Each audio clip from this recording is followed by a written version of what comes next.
Today, I will be testing if throwing multiple balls at an object will multiply the force pushing against that object. You can see that I have 4 tennis balls, 2 in my hand and 2 on the floor, and I have this cardboard box.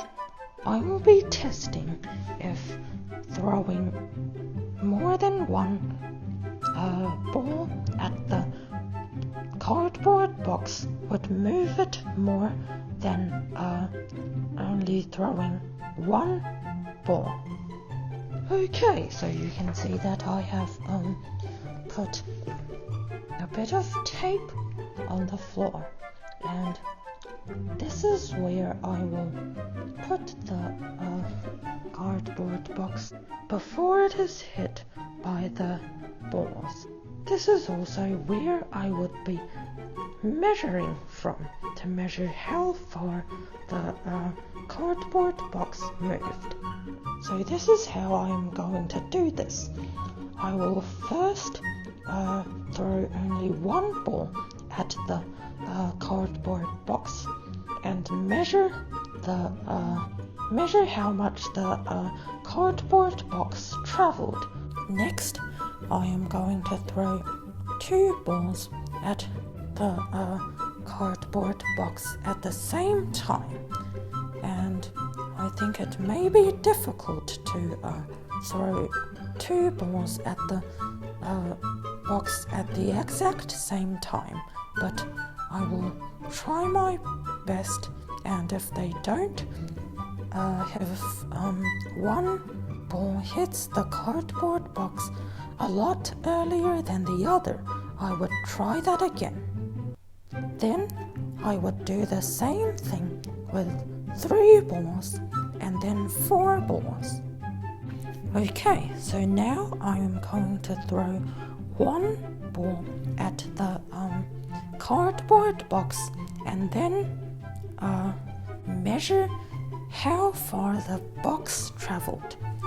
I think I am actually going to test each quantity of balls 3 times because I think there will be some variation between different trials of the same amount of balls. How far the box travels may depend on how hard I throw the ball, and when I throw multiple balls, how well I throw all of the balls at the same time. I will try to throw all of the balls at the cardboard box at the same strength and in the same way, so that this would be a fair test. I think there is still going to be some variation between each trial of the same quantity of balls, so I will still be doing 3 trials and finding out the average at the end. Here is 1 ball.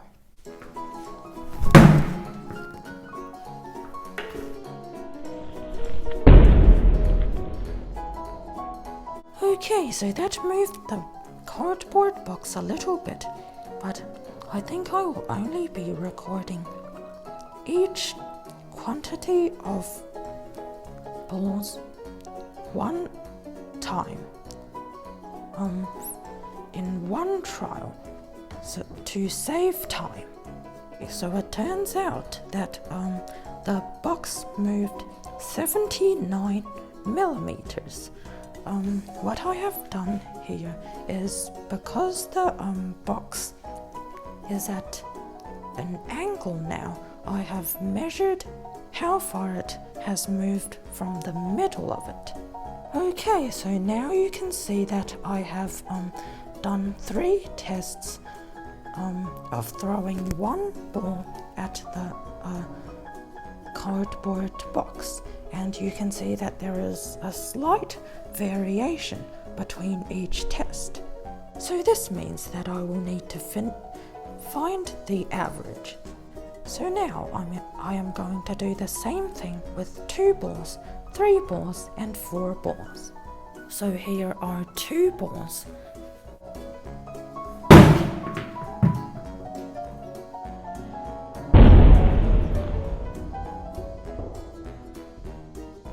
Okay, so that was 2 balls, and you can see that the cardboard box has moved significantly more than throwing 1 ball at the cardboard box. Okay, now I'm going to try throwing 3 balls at the cardboard box, and I think this is going to be a bit weird because I would have 2 balls in one hand and 1 ball in the other hand.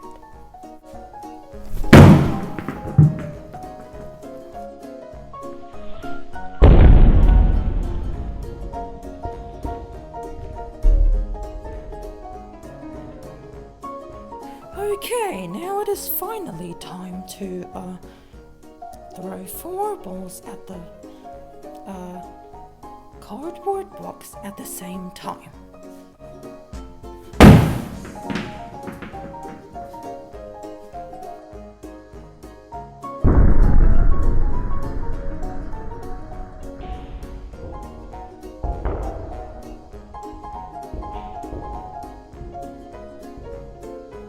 Okay, just because the cardboard box got knocked too much to the side, I'm actually going to film another trial of throwing 4 balls at the cardboard box.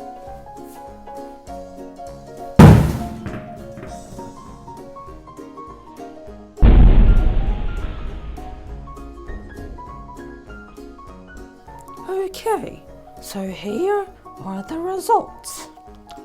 You can see that I have done 3 trials for each amount of balls and calculated the average. I have also made a graph. You can obviously see that as the amount of balls thrown at the cardboard box increased, the distance that the box moved increased. I have also noticed that the distance that the box traveled in millimeters is approximately the amount of balls thrown at the box times 70. So this would be around 70, but at 77, this is 140, which is 70 times 2. This 70 times 3 would be 210, but it's a little bit more than that. But this one is quite a bit more than 280. Well, I'm pretty sure twice the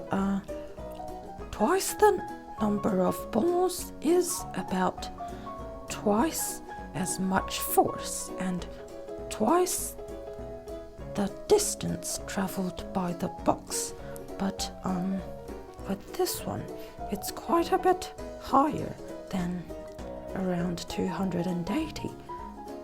So I think it could have been that I threw 4 balls at the cardboard box a little bit harder, but I think it also could be that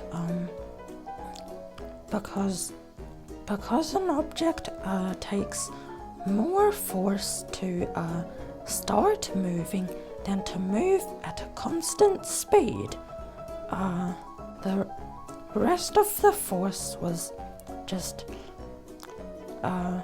moving the cardboard box at a constant speed while using less force. Before I end this video, I am going to try something a bit different.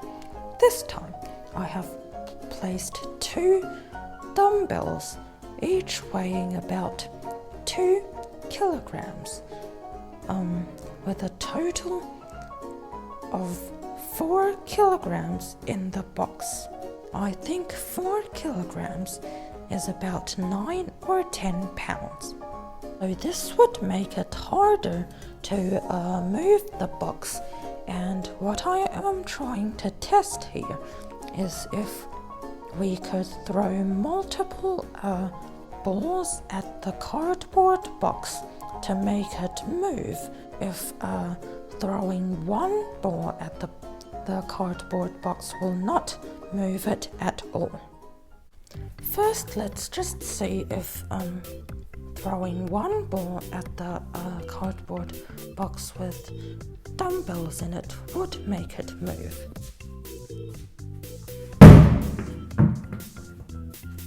Okay, so I think the cardboard box might have moved just a tiny bit. You can see that there is just the slightest gap between the tape and the cardboard box, but the box almost didn't move. So I'm going to see if throwing multiple balls at the cardboard box would make it move. Alright, here are 2 balls.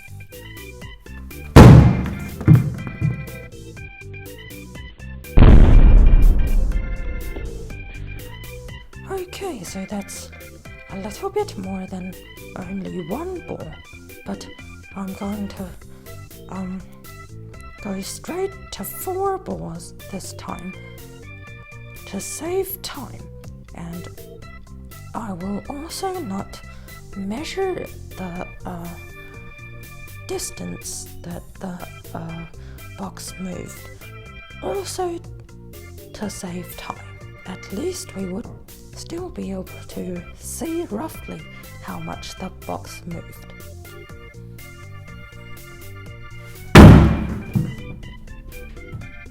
Okay, so I just realized that I didn't film throwing 4 balls at this cardboard box in slow motion, so unfortunately we wouldn't be able to watch 4 balls hit the cardboard box in slow motion, but you can see that it still has only moved a little bit. I think it's not that much more than throwing 2 balls at the cardboard box. I think it could be that I didn't throw the balls as hard, but maybe with a cardboard box that has heavier stuff in it doesn't move that much as the force hitting it increases. Okay everyone, we now know that throwing more balls at the same object would result in more force pushing it. Now this was actually what I was expecting, because although with throwing more balls at the cardboard box, all of the balls are still moving at around the same speed as throwing 1 ball at the box. There were more balls which multiplied the mass hitting the cardboard box. This would make the force hitting the cardboard box harder to stop, and the box would have to move more before the force is stopped. Okay everyone, it's good that you have watched to the end of this long video, and I will talk to you next time.